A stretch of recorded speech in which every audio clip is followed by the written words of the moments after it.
जय हिंद दोस्तों, स्वागत है आप सभी लोगों का आपके अपने YouTube channel BK super trick में। तो दोस्तों, कक्षा 10 मैथ पहला चैप्टर वास्तविक संख्याएं का प्रश्नावली 1.2 का या क्वेश्चन नंबर 3 है। तो यह अलग अलग किताबों से हमने महत्वपूर्ण प्रश्नों को कलेक्ट किया है। तो हो सकता है यह क्वेश्चन आपके किताब में क्वेश्चन नंबर 3 में ना देकर आगे पीछे भी दे सकता है। तो इससे आप दिक्कत मत लीजिए। हमें जो भी पढ़ना है वो बोर्ड एग्जाम के ओरिएंटेड पढ़ना है, जो कि पेपर में पूछे। तो क्वेश्चन क्या कह रहा है कि दिखाइए कि 5 माइनस कर्ण में 3 एक अपरिमेय संख्या। इसी को हमें क्या करना है, दिखाना यानी सिद्ध करना है कि 5 माइनस कर्ण में 3 आपका क्या है, एक अपरिमेय संख्या। तो जब भी इस टाइप का प्रश्न हो तो एक पॉइंट आपको हमेशा के लिए याद रखना है कि जिसको अपरिमेय संख्या माना जाए, हमें सिद्ध करना हो, उसी को हम क्या मान लेंगे, उसी को हम परिमेय संख्या मानकर क्या करेंगे, हल करेंगे। तो 5 माइनस कर्ण में 3 को अपरिमेय संख्या सिद्ध करना है, तो हम 5 माइनस कर्ण में 3 को क्या मान लेंगे, परिमेय संख्या। तो लिखेंगे माना। यहां लिखने वाला पॉइंट इस टाइप के सवाल में ज्यादा है। माना 5 माइनस कर्ण में 3 एक परिमेय संख्या है। एक कैसी संख्या है, परिमेय संख्या है। तो यह कैसी संख्या है, परिमेय संख्या। तो आपको पता ही होगा अच्छी तरीके से, परिमेय संख्या जो होती है P बटा Q के रूप में होती है। तो इसलिए यह क्या हो जाएगा, P बटा Q बराबर 5 माइनस कर्ण में 3। हमेशा इस टाइप का जितना क्वेश्चन होगा परिमेय मानकर आप उसको P बटा Q के बराबर तुरंत क्या करेंगे, लिख देंगे। यहां जो भी मान हो तुरंत उसको P बटा Q के बराबर क्या करेंगे, लिख देंगे। आप इस स्टेप को याद कर लीजिएगा। अब हमें करना क्या है, इसमें देखिए 5 आपका परिमेय होता है, लेकिन कर्ण में 3 आपका क्या होता है, अपरिमेय होता है। तो हमें बस एक ही दिमाग लगाना है। इस टाइप का जितना पॉइंट मिले, जितना भी गिनती बदल के भी कोई अंक दे दे, इससे कोई दिक्कत नहीं। हमें जितना भी यह मिले, हमें करना क्या है कि कर्णी वाले को हमेशा एक तरफ कर देना है और विदाउट कर्णी वाले को एक तरफ। तो यहां कर्णी में 3 है, हमें इसको इस तरीके से हल करना है कि एक तरफ केवल बराबर के एक तरफ, चाहे बाईं तरफ या दाईं तरफ, केवल कौन बचे, कर्णी में 3 बचे। तो जब कर्णी में 3 को बचाना है तो हम कर क्या सकते हैं कि 5 को बाईं तरफ भेज देते हैं।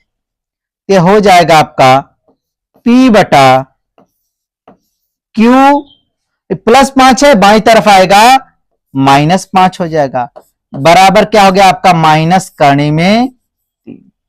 अब हम करेंगे क्या, इस माइनस को गायब करने के लिए दोनों पक्षों में माइनस का गुणा करेंगे। तो यह आपका प्लस, जो प्लस रहेगा वो माइनस हो जाएगा, जो माइनस रहेगा प्लस हो जाएगा। तो यह आपका माइनस पी क्यू हो जाएगा, P बटा Q, और यह माइनस से क्या हो जाएगा, +5, यह बराबर माइनस से क्या हो जाएगा, प्लस हो जाएगा। माने माइनस का गुणा दोनों पक्षों में होता है। जब माइनस का गुणा होता है तो जो माइनस रहता है पहले से वह प्लस हो जाता है, और जो पहले से प्लस रहता है वह माइनस हो जाता है। अच्छा, अब इसके बाद इसको हम किस तरीके से लिख सकते हैं कि माइनस P बटा Q को बाद में लिख देंगे और 5 को पहले लिख दे रहे हैं। 5 माइनस P बटा Q और बराबर आपका क्या है, कर्णी में 3। चलिए इसको हम थोड़ा सा क्या करेंगे, सॉल्व कर लेंगे। 5 का Q में गुणा, 5Q माइनस P और बटे आपका क्या हो गया, Q हो गया, बराबर क्या हो गया, कर्णी में 3। तो शुरू में हमने 5 माइनस कर्णी में 3 को क्या माना था, परिमेय संख्या माना था, यानी P बटा Q के रूप में माना था।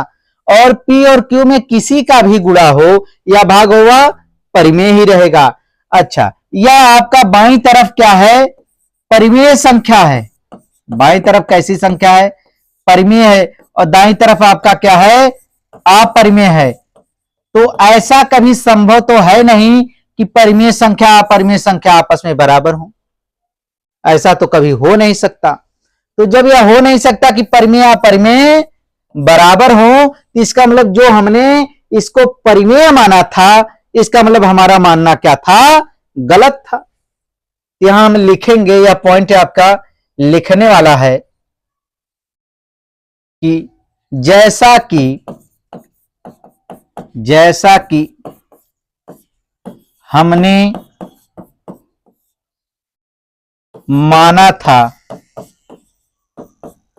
5 माइनस कड़ी में 3 एक परिमेय संख्या है, परिमेय संख्या है। अब यहां लिख सकते हैं कि हमारा मानना गलत,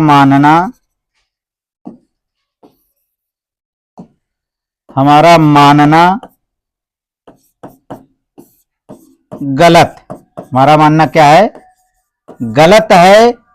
इसलिए आपका 5 माइनस करणी में 3 अपरिमेय संख्या है, अपरिमेय संख्या है। तो अतः सिद्ध क्या होता है कि हमने इसको परिमेय संख्या मान करके सिद्ध किया, लेकिन बाद में यह किसके बराबर आ गया, अपरिमेय के बराबर आ गया। तो इसका मतलब हमने उसे गलत माना था कि वह परिमेय संख्या है। तो जब परिमेय संख्या नहीं है तो 5 माइनस करणी में 3 कैसी संख्या है, अपरिमेय संख्या है।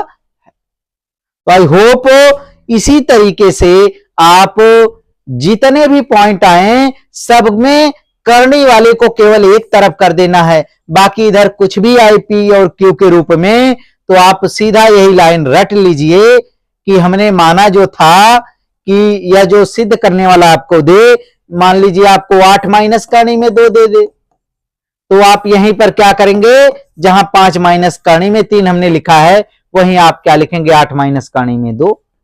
एक परिमेय संख्या, हमारा मानना क्या है, गलत है, विरोधाभास हो रहा है।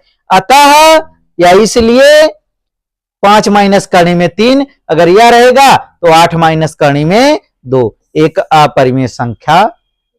गिनती बदल सकती है लेकिन तरीका, मेथड क्या रहेगा, सेम रहेगा। तो आई होप आप इन बातों को अच्छी तरीके से समझ पाए होंगे। तो अगर वीडियो पसंद आई हो तो चैनल को जरूर सब्सक्राइब कीजिएगा।